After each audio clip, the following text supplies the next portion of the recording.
7 साल में 6 साल तो ऐसे ही बीत गइल बा। 1 साल अवरी रउआ अपना मन के मना ली, ओकरा बाद तो हम रउआ घर में रहब और रउआ जितना मन करी हमरा के प्यार करब। कहतारी कि कुछ दिन और अपन मनवा के बोलाइए बलम जी,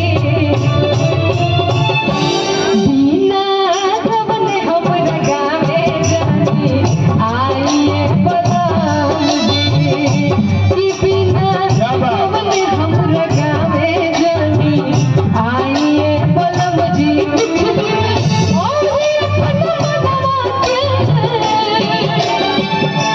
कुछ दिन और अपन मनवा के बोलाइए बलम जी, बिना गवने हमरा गावे जानी आइए बलम जी, कि बिना गवने हमरा गावे जानी आइए बलम जी।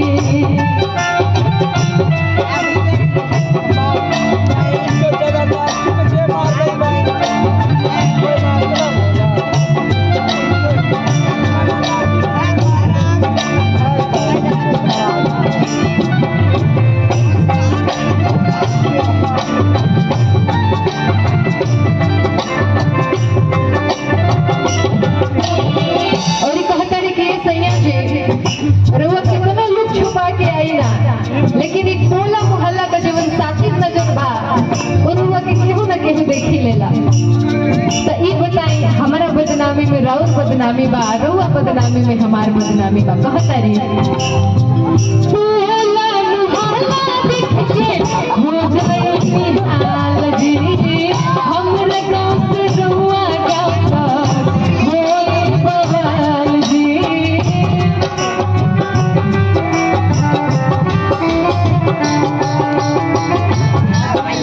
टोला मोहल्ला हंस के हो जाए निहाल जी, हमरा गाँव से रउआ गाँव तक होए बवाल जी।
कि ए साल गवना कर दिहल जाओ, तो बुझाते थे कि ये फागुन में हमनी के गवना हो जाए। अच्छा ई फीलिंग के हमनी के जनरेशन ना समझ पाई, काहे के क्योंकि पता नहीं कि गवना का होला, लेकिन पते नहीं कि का समझ पाई। लेकिन जे 7 साल इंतजार कर तो बहुत बढ़िया से समझी कि 7 साल इंतजार का मतलब का होला। कहा तारी